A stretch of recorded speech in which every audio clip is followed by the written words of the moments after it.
ሰላም ቤተሰብ እንኳዕ ናብ ዒጋማት ዩቲዩብ ቻናል ደሓን መጻኹም ክይፈቱ እሺ ቤተሰብ ከም ዝተለመደ ሓድሽ ሰንኩም ላይክ እና ሰብስክራይብ ምግባሩን ኣይትረስዑ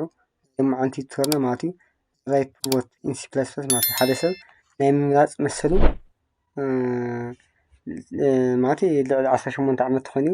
ስለዚ ብሲ ፕላስ ፕላስ ፕሮግራሚንግ ከመይ ምንሰርሖ የማዓንቲ ከይና ማለት ስለዚ ካብ መጀመርያ እስከ መወዳእታ ተኸታተሉ ሾዚ ለምሳሌ ኢንት ይለ ማለት እዩ ኢንት ማይ ኤጅ ይለ ማለት እዩ እዚ ኮለሱ አስራ ሓሙሽተ ደግሞ እሺ ኢንት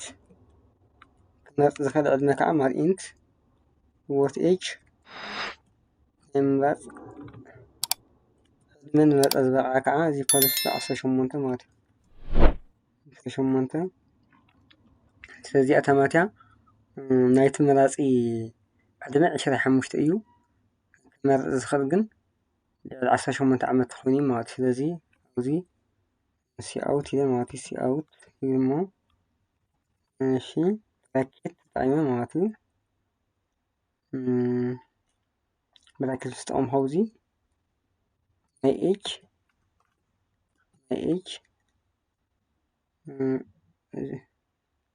greater than or equal to what age ማለትይ ናተይ ዕድመ greater than or equal to ካብቱ መረጻ ካብቱ ክመርጽ ዝኽእል ዕድመ ተኾይኑ ማለት ናተይ ዕድመ ካብቱ ክመርጽ ዝኽእል ዕድመ ማዕረና ልዕሊኡ ተኾይኑ ማለት እዩ ኣውትፑተይ 1 ዝመጽእ ማለት እዩ ከመይና 1 ተኾይኑ ትሩ ማለት እዩ ክመርጽ ይኽእል ማለት እዩ ከዚ ራንስ ክንብል ሶሪ ሪተርን 0 ንብሎ ሪተርን 0 ማለት ከዚ ራን ክንገብር እሺ ባይዘዊ ንገረሞ እሺ ከዚ ራን ገብር ሞ እሺ ስታርቲንግ ራን ኮንፊግሬሽን ገብራለሁ እሺ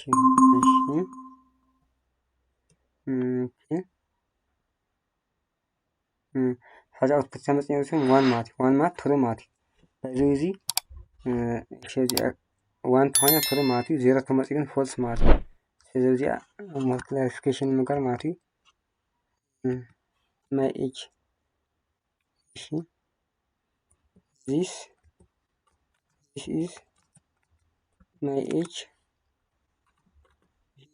ማለት እዩ እዚ ካታ ማለት እዩ እዚኣ ከዓ 18 ራይት ትወት ማለት እሺ ማለት እጅወት ማለት ዘራይት ትወት ማለት ዘራይት ማለት ክትመርጸል ትኽእል መሰልኻ ማለት ዘራይት ቱ ወት ማለት ወት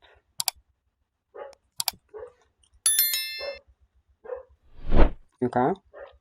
voting age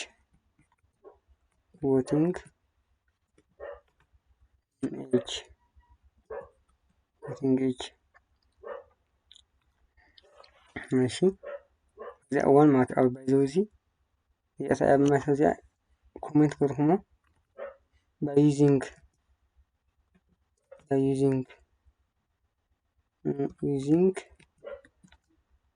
boolean code مات boolean data type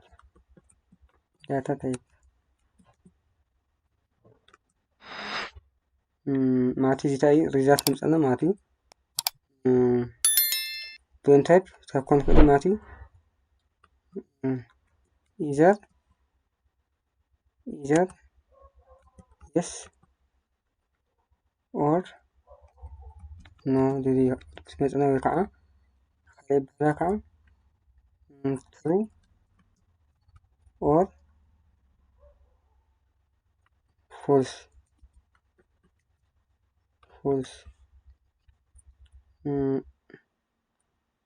yes or no ماتي بيزوي براكت كرهما نبدأ ماتي yes or no وكا true or false وكا on or off ماتي ماشي أفضل ستيل كلامه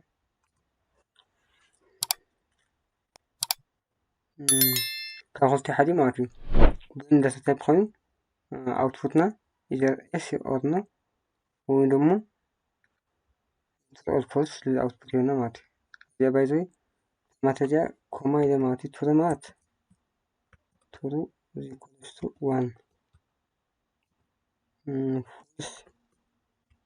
false is equals to 0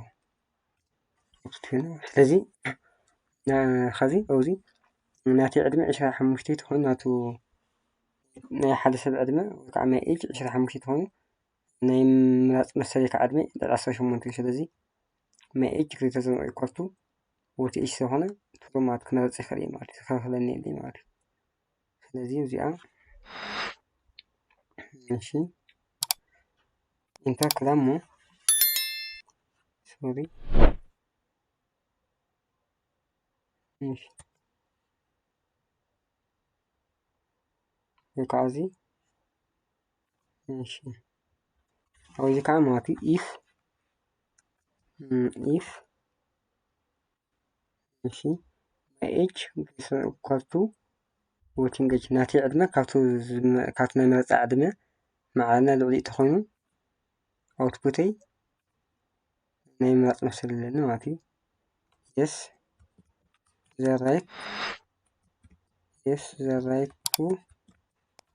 vote yes the right vote ሆነ ማለት እዩ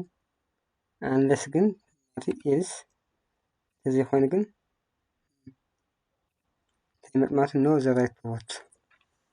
ስለዚ ያ ራንክ ገብራ እሞ ኣውትፑት ሰዓት መፀኒ ዕድሜ 25 ስለሆነ ናይ ኤጅ ግሬተር ዛን ኦር ኢኳል ቱ ቮት ኤጅ ስለሆነ ማለት እዩ ሓዚታይ the right to vote ክመፅእ ምክንያቱ ዕድሜ 25 እዩ ናይ ምረፃ ዕድመ ከዓ 18 25 ካብ 18 ይዓቢ ኣውትፑተይ ክመፅእ ማለት እዩ yes the right to vote ማለት እዩ starting configuration ገባላ ገርሞ እዚ መፅለኛት መጀመሪያ 1 መፅኡ ካብ ከዓ yes the right to vote ማለት እዩ ስለዚ ሓደ ሰብ ልዕሊ 18 ተኾይኑ ክመርፅ ይኽእል እዩ yes ትሩ ማለት እዩ ኣውትፑቱ ከዓ ባይ ቴክስት ከዓ ንረክብ ማለት እዩ yes the right to vote ከዚ ኣብዚ ክቃይረን ከዚኣ ናይ ኤጅ ለምሳሌ ቀድሚ 25 ተጠቒምና ከዚ ከዓ ትሕቲ 18 ዓመት 18 ዓመት ተኾይንካ ክመርፅ ከለካ ዘብኣለት ሪፍሬሽ ይገብራ እሞ 17 ገይራ ካብዚኦም ዜሮ መፅኡ ማለት እዩ ኣብዚ ተመፅኡ ዜሮ ምክንያቱ ሓደ ሰብ 18 ዓመት ተኾይኑ ክመረፅ ይኽእል እዩ ዜሮ ማለት እዩ ካብ ከዓ ብቴክስት ከዓ ኣውትፑትና ኣብዚ ናይ ኤጅ ግሬተር ዛን ኢኳል ቱ ቮት ኤጅ ዕድመካ ካብቲ ዝመረፀሉ ዕድመ ልዕሊ እናማዕረ ተኾይኑ yes the right to vote ትሕቲኡ ተኾይኑ ግን no the right to vote ናይ ምራፅ መሰል የብልካ ማለት እዩ no the right to vote ማለት እዩ እዚኣ ሲኣውት እያ ማለት እዩ እሺ ባይዘ ሰብስክራይብ ምግባር ተስዑ ቤተሰብ ሰብስክራይብ ኢጋማት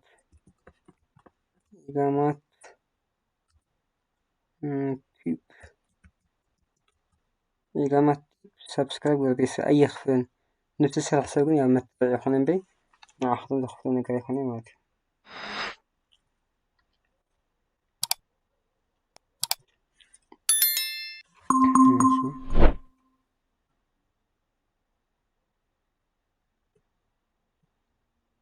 እዩ እሺ